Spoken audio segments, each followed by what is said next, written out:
If God is all-powerful, all-knowing, and all-loving, then the universe should reflect that. A perfect being shouldn't have needs, yet God demands worship. This is the first problem. God doesn't need worship. Being the creation means that we inherently need the creator, who is the necessary being. And because God is all loving, that means he wills the good for us, or he wants what's good for us.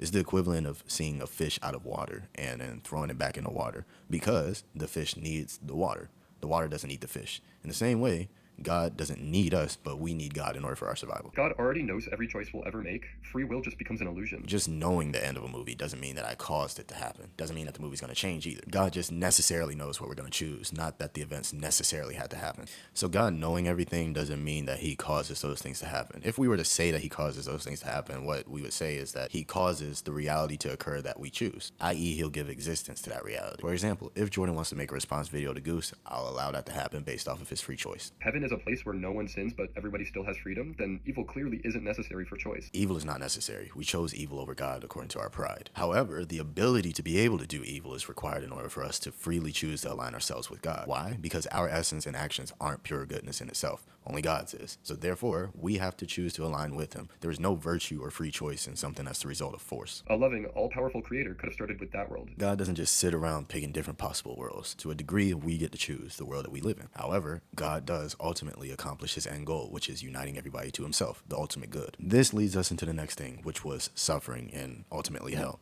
So if we're all united to the good, how is it that people are in hell? Well, first of all, hell is just your experience of the good. Evil people like to do evil things, so therefore they're not going to like the good. You have effectively deceived yourself into believing that joy and goodness is now despair and suffering. And to get to your issue with suffering, we are hard-headed creatures, and God can use suffering in order to build us up and make us stronger. Same way you lift weights, it hurts at first, but you get stronger. And he can use this to make us more in line with him by our own choice. And of course with his grace, because without him we can't do anything, literally. The inclusion of Satan only deepens the problem. Satan didn't force us to do anything. We chose it. Same way nobody forced Satan to do anything. He chose it. Tests of faith also make little sense for a being who already knows every outcome. Prayer and tests of faith are not for God. They're for us. Again, we have to want to align our wills with God. Prayer and tests of faith help us to build that communion with him.